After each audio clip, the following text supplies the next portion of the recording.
Loading. Okay, I think it's going. Okay, awesome. So, start your hangout, everyone. Who wants to say the prayer? Chris, do you want to say it for us? For sure. Okay, awesome. Heavenly Father, we thank you for this day. We thank you for allowing us to be able to come together as a group, and we ask you to help us be able to have thy spirit with us as we're able to discuss this topic. That we'll be able to know what to talk about and be able to learn from this experience and apply to our own lives. We love you, Father, and we say these things in the name of thy Son, Jesus Christ. Amen. Amen. Awesome. Okay, so first I'm going to go over a brief synopsis of the case, just to kind of review it, and then we'll go over some questions. The case describes the dilemma of the marketing manager, Thomas Green, who, after being rapidly promoted to a new position, is harshly criticized by his boss. Green and his boss disagree on different work styles and market projections. Green believes the sales goals set by his boss are based on creative accounting and grossly overstated the current market environment.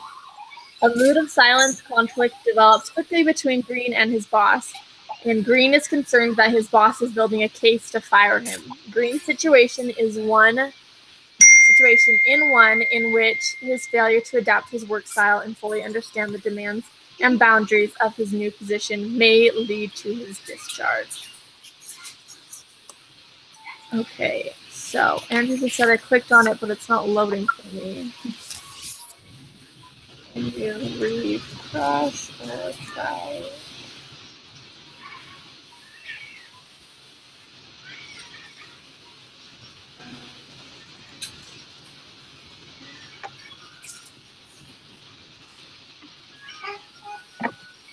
Doesn't know what to do.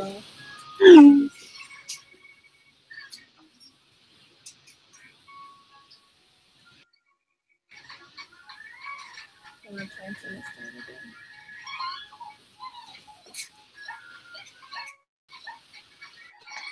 Does it matter for Google Chrome now?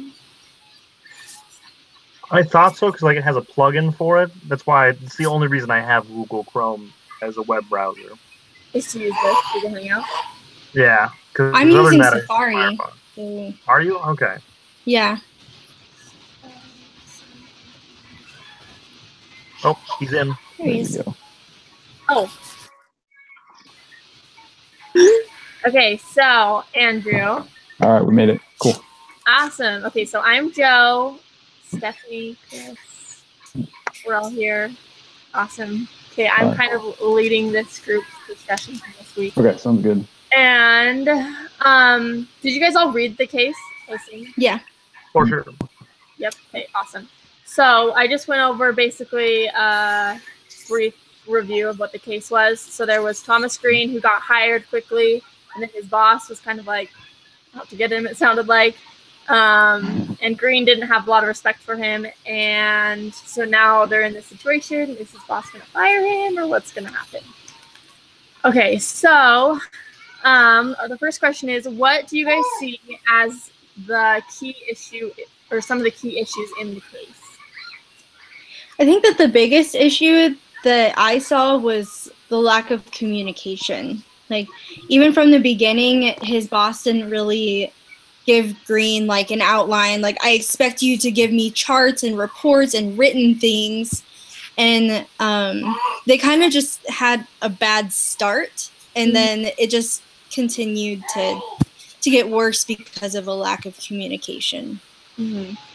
Yeah, I think that's true. He didn't really know what his job description was. It wasn't outlined specifically. Yeah. Yeah. I think it was just the biggest issue I saw was just it was because of the miscommunication is nobody knew what the job, the expectations from the job. Mm-hmm. Green didn't know what was expected of him. He had his own idea of what he wanted to do. Frank had his own idea of how he wanted it done. He wanted it way more organized, whereas Green wanted to be able to go out and do everything his way. That's how he thought he'd be able to go. And because nobody knew what the job expectations were, nobody could really move forward without stepping on each other's toes. Mm-hmm. I like that, yeah. And going along with that, it's just a lack of unity, really. Was the biggest thing I saw. Mm-hmm. And so it was just like, yeah, like you said, nobody was on the same page. They were all different expectations, especially even with like the vice president hired Green, knowing that that was his kind of style, but at the same time, that's not really what Yeah, in the beginning of my case study, my write up, I was kind of talking about how we all have our own work styles, but when we are in a job where we are reporting to a supervisor, all employees are obligated to report the way that their supervisor wants them to. So like you can do your job as long as you're effective and your work style works, you can do your job however you want. But in the case of Green, he did a good job. He did his job well, but he wasn't reporting the way his supervisor wanted him to, and that was the problem. Yeah, Well, I think. Oh, sorry. Go ahead, Chris. No, you can go, Joanna. I was gonna say, I think another big thing was that you know how he got this position, and usually in order to get that position, he had to have another position before, and then like have years out in the field, and then get that position.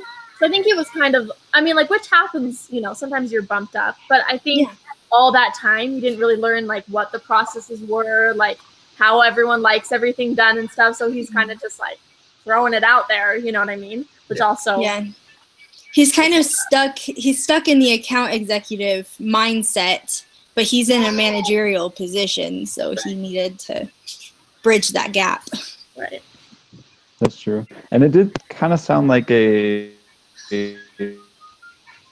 vice president. She was doing all of the scouting and getting it ready for that, and not really many other people were involved in the selection process. So she like had a vision of, you know, this is going to be good, some good new fresh ideas, a young guy coming in, but I don't know if she communicated that with everybody else.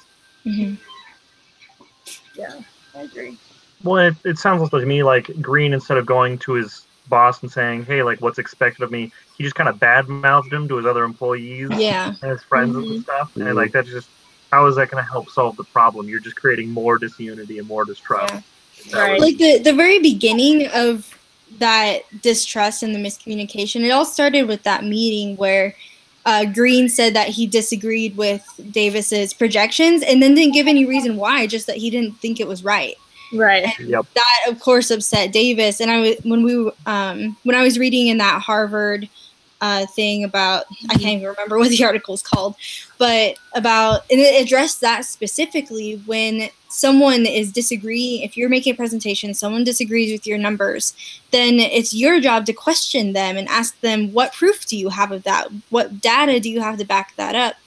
And so that's what Davis should have done. Instead of getting upset and confronting him later, he should have been like, well, why do you think that? And then Green should have given why he thought that. And that would have just, right there would have changed the rest of the experience. Yeah, the relationship. For sure. Mm-hmm. Yeah, I agree. Okay, awesome. So the next question is, if you were Shannon McDonald, the vice president, would you have hired Thomas Green? Why or why not? So I did my case study write-up from the perspective of Shannon McDonald. And I definitely would have hired Green. I don't know specifically for that position, but let's say I had to hire him for that specific position. He has a lot of really good ideas. Mm-hmm. But I think I would have made it more clear about what the expectations were. And I would have gone in to Davis first before hiring Green and letting Davis know why I wanted to hire Green because of the ideas, and then asking Davis maybe coach him to be towards that employee that I wanted him to be. Because Green has great ideas. He's not a bad employee. He has a bad attitude. Yeah. You said exactly what I was thinking, and if I had been Shannon McDonald, I would have even brought Davis along with me to the interview so that he could talk to him himself, ask him his own questions, and tell him what he needs him to know. And yeah, because from the beginning, Davis said, like, I think it said, didn't he say, oh, if he were to hire someone, he wouldn't have picked him, you know, he would have picked someone else. Yeah. So having him on board from the beginning, saying, like, these are the reasons why, this is the potential I see. Yeah, definitely. Right. Yeah, this one's tough. It's I don't know if I would. It's a tough one. It's kind of like I'm really into sports, like football and basketball. I think a lot where coaches are getting hired at their ages, less out to bring good new ideas, not less, in their mind already, and sometimes they just totally play a toss up. Mm-hmm. Oh, definitely. I mean, like, because you're into football. I mean, like Josh McDaniels, like where he just backed out of being the Colts head coach, but like he was hired super young just because he was. Everybody thought he had all these great ideas, these young new ideas over in Denver, and he completely flopped in Denver. His new ideas didn't bring Denver any success, and like I guess that same way. That is a great real life example. Yeah. That I don't really follow, but I trust it. I don't watch football, so I hope so. I can talk about that a lot. It sounds good to me, though. Yeah. Okay, awesome. Okay, so the next thing is we're going to describe Frank Davis, and then we're going to do Thomas Green. So Frank Davis, what are some kind of things that he values, and what is the end goal for him? What is he kind of after? So this is sorry. I think he like the hard data, like things written down that he can see and use, that's really important to him. And he didn't really make that clear to Davis or to Green in the beginning. And I don't think he really stressed that enough. Like he needs that hard data. And I think that's one part that is really important to him, to have that stuff in front of him. And I totally relate because I need to have things written down. But but that's definitely one thing that's pretty important to him. Yeah, I think that like structure, that organization, he's like, I've got this end goal and I've got everything to prove for it is really important. So like when his team members aren't providing that, then that would be yeah. Yeah, I agree. Anything else, guys? Yeah, I mean, like, because if you look where Davis came from, he was an accountant. So, like, for him, everything was just, like you said, it was all facts and figures, and it was all in front of him, and you can see why this happened. And he's just a super organized guy, and he wants to be detail-oriented, and he wants to be involved in the process of his employees when they're going out. He doesn't necessarily want to be, like, in charge of everything they're doing, but he wants to be kept aware of what's going on, and he likes to be in the know. He doesn't want to be questioning what's happening. He wants to constantly know what's going on. Which makes sense if you're like a manager over a bunch of people. Like, yeah. Yeah. Oh yeah. No, it does. He's like a really old school kind of guy. It seems like, it's very much like work super hard, put in a bunch of kind of like you're saying. He's not really he didn't give him a ton of guidance at the beginning, which kind of leads me to believe that's probably just his style. That's probably how he came up. He figured things out his own and worked super hard to get there. So I kind of understand it if that's the case. Right. So what would you guys say like his end goal is? Like those numbers and projections, having his team reach that? Well, his main goal, like, it's his job that he's supposed to boost sales, increase those projections, and do what he needs to do to meet those projections every year. So everything that he does is in relation to that. Mm-hmm. Yeah, and as you were saying that, I was thinking like about, because he is like over a lot of other people, and like that's probably one of his goals too, is to like not just ignore one of them if they're like going way off track, but like to control everyone so that they can meet that goal. Yeah. Awesome. Okay, so now we're going to talk about Thomas Green. What are some of his values? What is his end goal? Well, I think Thomas Green wants to get up as high into the company as he can. He wants to be doing it with his new ideas. For Green, it seems to me that he wants to be the one in charge, kind of. He wants to be like, look, I got here because I did a good job. I did this. It's like a me attitude with Green, kind of. And when things aren't going his way, he's willing to say yes to Davis whenever it came to all the Davis's requests. But in the end, instead of trying to comply with those requests, he just started bad-mouthing him. I think in the case that he even said one of Green's fellow employees was like, well, he's a genius. He just doesn't have anything to back it all up. He just kind of goes with it, with the flow. And that's just... Yeah, that's a warning sign. Yeah. Yeah, like I remember that part too, that he was talking, the the other specialist that was with him was like, yeah, he's great, he's brilliant, and he has a lot of charisma, and he thinks on his feet. And so that kind of seems like Green is, his mindset is that he's going to do anything and say anything to make the sale, but he doesn't have the data to back it up because that's not how he works. Mm-hmm. I know, and I was wondering if like maybe he just wasn't trained properly because he didn't go through all those years that he missed out on, or you know what I mean? Now he just doesn't think it's important. Well, and the position that he came from was exactly that. It was a sales position. His job was selling the products. Right. And so that was his job already before, was to make the sale. But in this job, it requires a little bit more than that. And that's something that he's not quite grasping yet. Yeah, I don't think he doesn't quite grasp the whole team thing either. Mm-hmm. He just, like you guys said, wants to be successful as fast as he can. And, you know. Yeah, well, in his previous job, he worked alone too. So he's used to being the only one. Right. He's not really used to working with a team. Following all the protocols and everything that, you know, is required. Yeah. So what do you guys think his end goal is? Oh, we kind of talked about that. To kind of reach as high up as he can. Yeah. Okay. The next question is, how do the actions of Thomas Green differ from the expectations of Frank Davis? So we've kind of talked about this, but anything you guys want to add to that? In every way. It seemed like every single thing he did, Davis wanted the opposite. Yeah. Yeah, I think the big and I don't know. I mean, he talked about a bunch of them, like specifically updating his outlook, telling him where he was and what he was doing. And I think the most important was sending that data and stuff over to him. They just their organization is, their systems are completely different, and that's probably the biggest difference.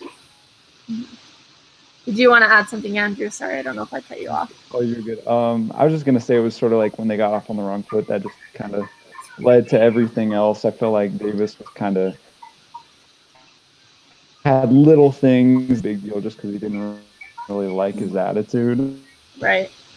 You know, is every boss gonna get on you about all those things all the time? Not really. Yeah. I feel like there's. I think they started off on the wrong foot before they even really met, because, I mean, Davis didn't even want to hire Green, and then Shannon McDonald went and told Green before he even met Davis that exactly that he wasn't the one that Davis wanted to hire, so they might not get along. And it's like she kind of set them up for failure with that. Right. And then right at the beginning when they had that confrontation in that first meeting, and then it was just down from there. Yeah. Yeah, I agree. Okay, I know if someone came to me, if like a manager came to me and was like, yeah, this other manager, she didn't want to hire you, so you're going to have to deal with that. And that would immediately, like, my expectations for my relationship with that manager would be so much lower already, even before meeting them. So I definitely can see how that would have affected the relationship from the very beginning. Right. Okay, so next question is, who is mostly at fault for the state of the current situation? I would say Shannon McDonald. Just because a lot of this could have been avoided if Shannon went about it a better way. Like not going in and saying, hey, by the way, Davis doesn't like you, Green, just so you know. Also, Davis, I know you wanted someone else, but you're just going to have to suck it up, Buttercup, and work with this person. Yeah. I know he's not worked a long time. I know he's done his own thing. And, like, because Shannon knew, he just liked him from Georgia. So, like... Right. I thought that was crazy, too. Can you get Brady's goldfish? No. Sorry, I've got a monster here. Oh, you're all good. Okay. He's finally paying attention to me. Nice. He's not happy because I won't let him have popcorn. No. Oh, well, I would do too. I love popcorn. Okay. I agree with Shannon. I mean, I could be picky and say all of them at fault for one reason or another. Oh, for sure. You should just have a better attitude. You should just do what your father says. But ultimately, if Shannon would have kind of laid that out. Yeah. Yeah, like I said, she kind of set them both up for failure by not going through the proper channels with it. Okay, anything you guys want to add with that? Sure.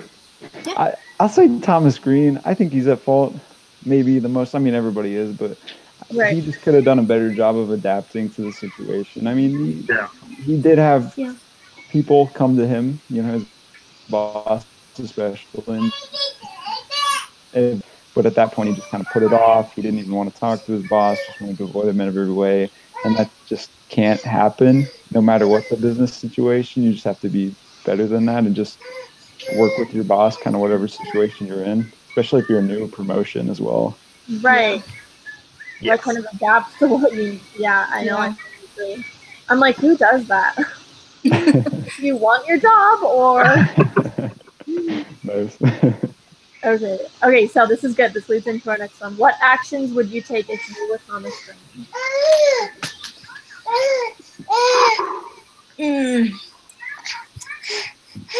He's really going to have to humble himself. That's what I was going to say. I'm like, humble up? Like, Yeah. Yeah, accept responsibility. I think like accept the responsibility and actually do something about it. Because he was hearing like where Davis was like, "Hey, I need you to do this, this, this, and this." I like the calendar thing, and he's like, "Oh, it's a big deal that I don't update my calendar." And it's like, just update the calendar. Just do it. Green. I don't see the problem. Just update it. Well, I don't have time for all this. I'm sure you do. Like don't be so sensitive. Just update your calendar. Yeah. All right. yeah, I feel like, I don't know, maybe he's probably just his own unique personality, because I feel like if my boss tells me to do something, I'm not going to be like, let me challenge you on that, you know?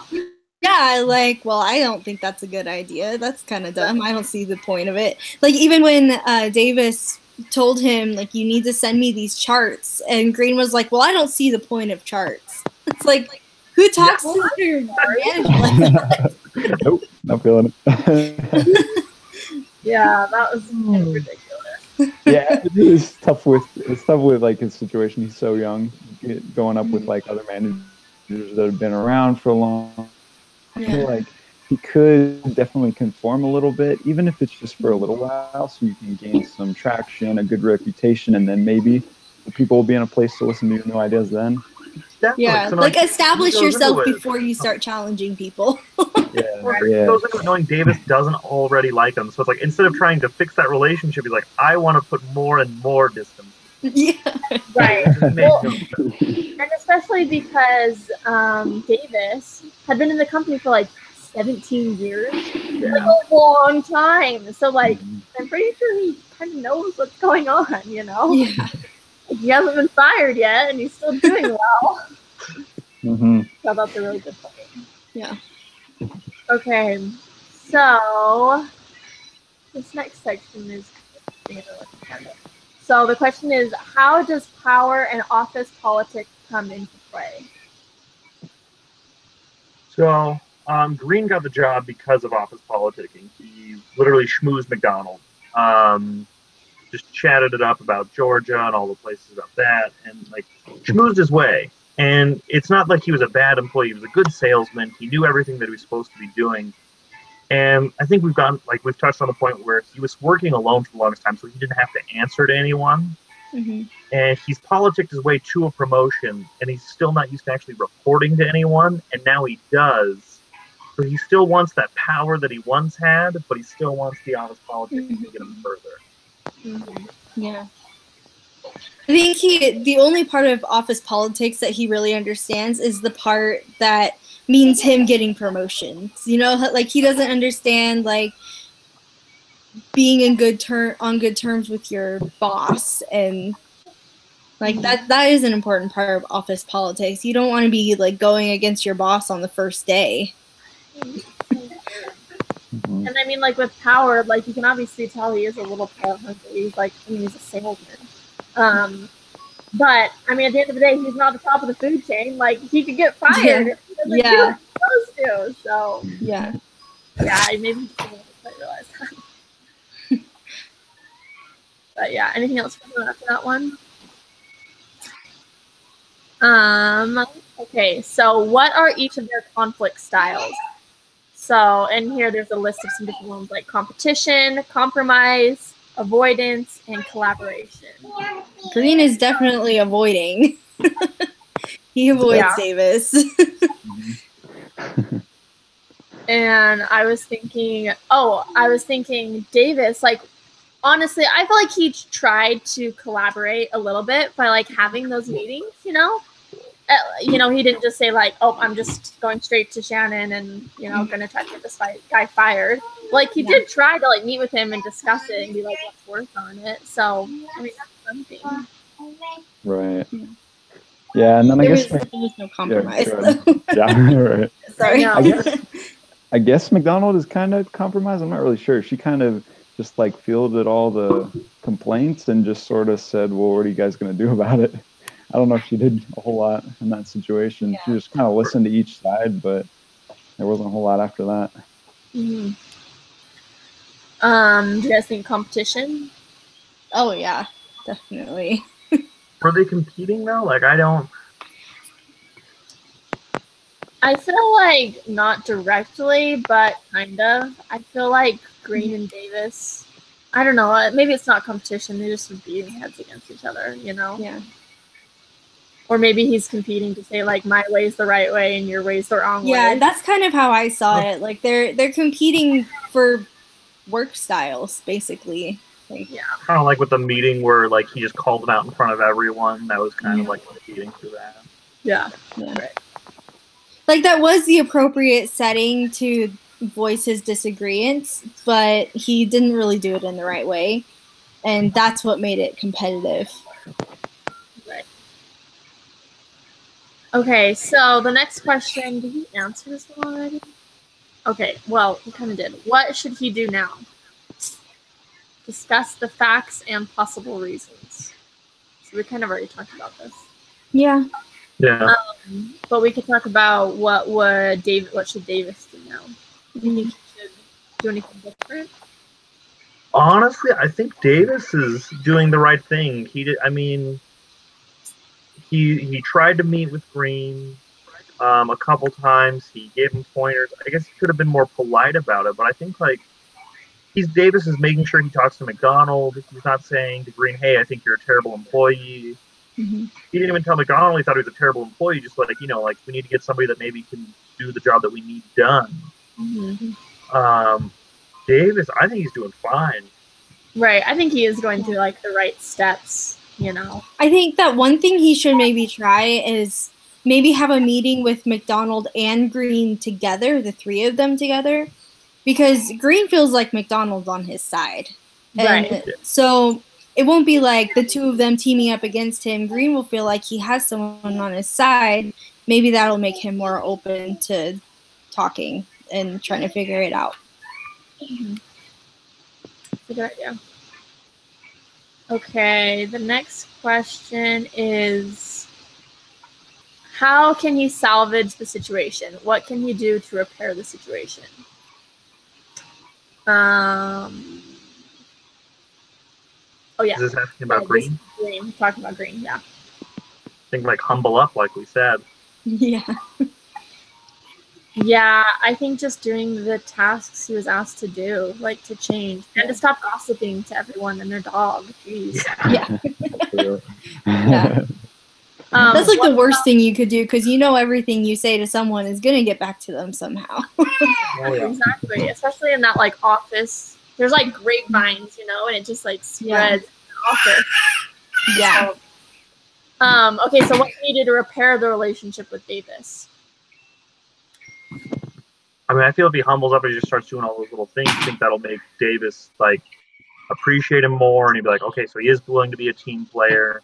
Because I think right now Davis doesn't think Green's going to be a team player, and if Green can show that he's going to be that team player, I think Davis will appreciate that more. I think it'll still be kind of rocky for a little bit there as trust is built back up, but I think if he keeps his head down, does what he's supposed to, brings his ideas, and is able to back them up in a a polite manner, I think you can salvage that relationship for sure. Mm-hmm. Yeah. I was gonna say, like, communicating with him, like building a relationship with him would actually help too, I mean, it's important to do the things and stuff, but if he actually was more than just like the boss that I hate and I have to do what I have to do, but actually build a relationship, that might help too. Yeah. Besides just boss and employee or person underneath. Yeah. Okay. Application. How can managing up be applied at work? I don't really know what that means. Do you guys understand that? Yeah. Yeah. Mm-hmm. Did it talk about that in this one? It might have. What was that, Andrew? I don't know. Yeah, I'm not sure. It might have. Managing conflict. I should have read through it better. Maybe Green to Davis. No, yay. Yeah. Okay, we'll just go to the next one. What are the principles of power within an organizational structure? We kind of talked about this a little bit. Yeah. Mm-hmm. I think it just depends, like, on the individuals, like how we were kind of saying, like, salesmen kind of have, like, these, like, big heads and, like, feel like they need to have all the power, and people who are, like, competing as well. I don't know, what do you guys think? Well, I think it comes down to that interdependence that's been talked about in the readings and stuff. Where it's like if you're willing to depend on other people and work with other people, you're going to just be able to get more results. Because if you're trying to go that salesman route where you're just doing your own thing, you're in your own battery running low. If it dies, I'm sorry. But no, I just think like the principle of power, like you need to be able to work with other people and be able to work with your bosses and everything rather than try and do it on your own, because you're not going to get anywhere on your own. Whereas if you work with other people, you can build everyone else up. Mm-hmm.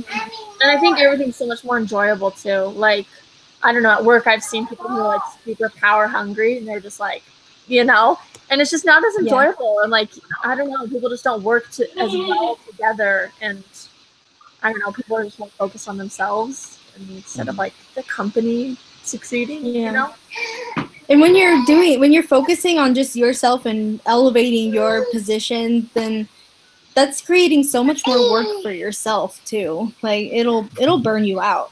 Mm-hmm. Yeah, and it's so obvious to other people when you're doing that. They can see right through it. I know, man. I don't really like it. I mean, yeah, maybe other people do, but I'm not usually a fan of that. Yeah, I'm like, chill. Okay. How do office politics come into play in many organizations? Do you guys think of like any examples or anything? Well, I think like even with today's market, as far as finding a job, I've been told so many times it's not what you know, it's who you know. Yeah. Isn't that crazy? It's so true though. It really is, and it's like that's politicking right there. It's and it's true, and it's also like within the organization too. I think like if you want to go up in the organization, it's not necessarily like, oh, I'm gonna hire someone brand new who's more qualified. It's like, oh, you've been here for a long time, like I'm gonna give you the job. Yep. Yeah. So actually I used to be a teller for Zions Bank, and I started out as a peak time teller, which is basically like a traveling teller. So I traveled to all the branches from Pocatello to Rexburg, and I would just be called in. Like if they needed help at one of the branches, I'd be called in to go to one of them and help for a few hours. And because I worked at the ones in Idaho Falls and Ammon, the two that are right around where I live, I worked at those ones a lot because that's where I lived. And I'd only been there for a few months. And the whole reason I got hired was because one of my friends worked at the bank and she recommended me for the job. So I got hired because of one of my friends. And then after working for a few months, and I've been working at these places a lot, and I got to know the managers and everything, and I got along really, really well with one of the like lower level managers. And he really liked me, and then he was promoted to bank manager at one of the branches, and he asked me to become a permanent teller at his branch, which was really cool. Like, he really liked me. He knew I was good at my job, and I knew all the policies, and I followed policy, and he knew I was good at my job, and he didn't even interview anybody else. He just came to me one day and was like, so I'm about to become manager. Do you want to come work at my branch? So it was really cool. And he's like, of course we have to do like an official interview and everything, but you're in if you want it.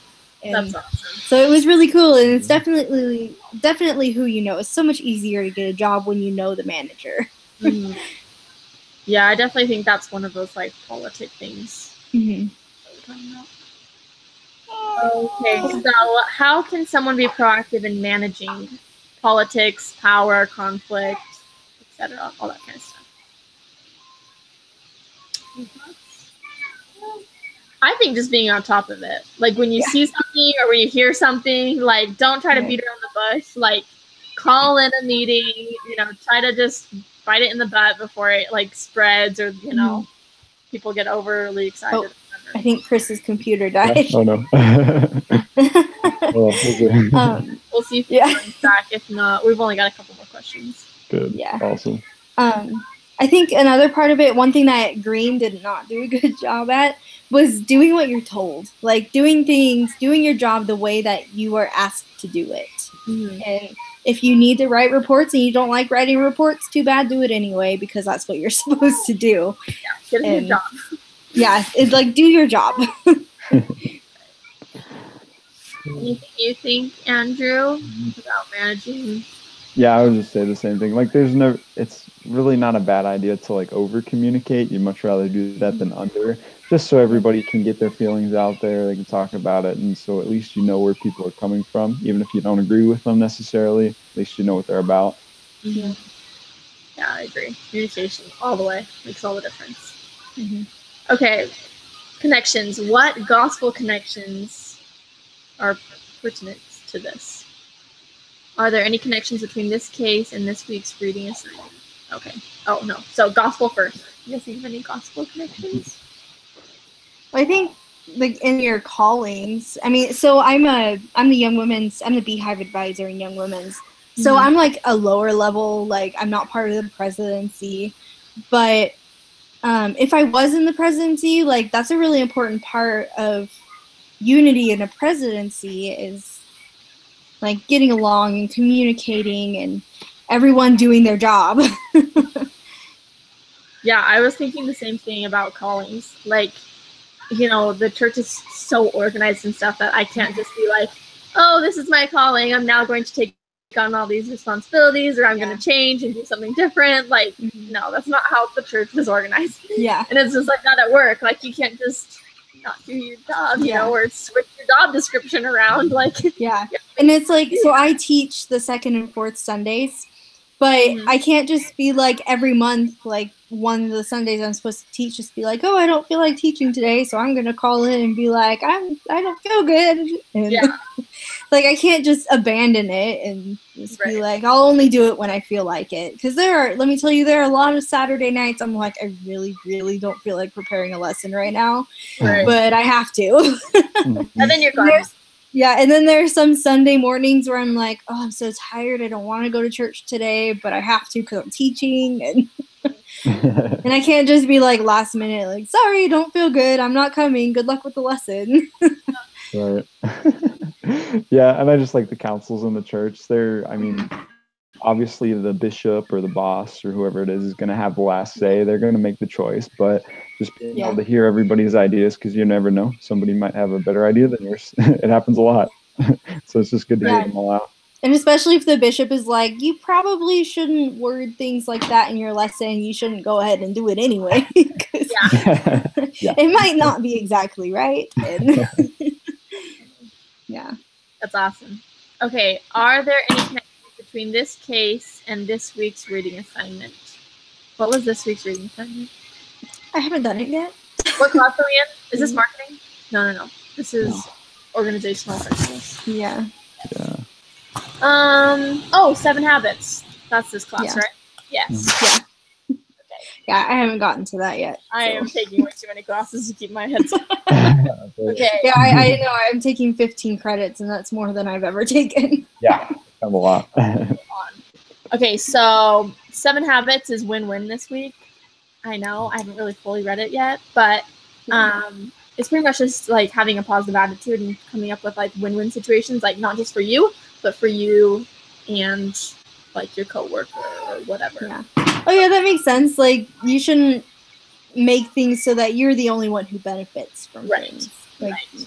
And I think just that's like part of being a team about, player. like, yeah, I think like what we said, being proactive and like it's all, you know, all about your attitude and what you put out and what you know, want from whatever your experience or your work or whatever it is. I think. Is that good? Great. Oh, you're gonna have to trust me if you guys haven't read it yet. Okay, so conclusion. So here is the rest of the story. They're giving us a little synopsis of what happens at the end. I have a little helper now. Okay, so after McDonald's February 5th, 2008 email, Green took the offensive against his boss. He crafted a series of emails, reports, and projections that exposed inaccuracies and creative forecasting. This data enabled Green to build some alliances with other marketing personnel who used the data to ultimately On April 4th, it was announced that Frank Davis was being moved to an undefined special project. However, Green's tactics were seen as overly brutal by many in the company, and although he won the battle against his boss, his career was irreparably harmed. McDonald distanced herself from him, and by July 2008, Green announced he was resigning from his position to pursue full-time studies as an MBA. Yeah, is that crazy? So That's crazy. apparently he like gathered all this data and showed that, you know, Davis was wrong, but then it was like a horrible experience for him. So then he ended up quitting either way. So Yeah, like that could have ended up so much better if he had just gone with. exactly. It says we can only speculate what would have occurred if Green had tried to help Davis work out the discrepancies and problems with forecasts. Perhaps both of them would have succeeded. Instead, it's like a lose-lose. Neither of them Yeah. like won. So, Yeah, one word that I picked out of there was that Green won the battle, and it shouldn't have been a battle. right. That's right. Yeah, So true. Sad. His career basically over just because of that. I know. Just because he was so determined to win the battle. I know. It's so lame. Okay, do you guys have any other last comments about the case study or anything? No? Nope, we're great. No, that was a really good one. That was really intense. There were a lot of questions. You guys did really Yeah. Okay. Yeah, that one actually took an hour. I know. Gee, Yep. I'm sorry that I got this on late, but you Oh, guys that's all right. All super good. awesome. We good for next week at the same time? Yeah. Sounds Yep, good. let's do Hopefully this guy will actually sleep. it. True. Okay, you guys have a good rest of your week. All Yeah, you right. You guys too. Yeah. Bye. Bye.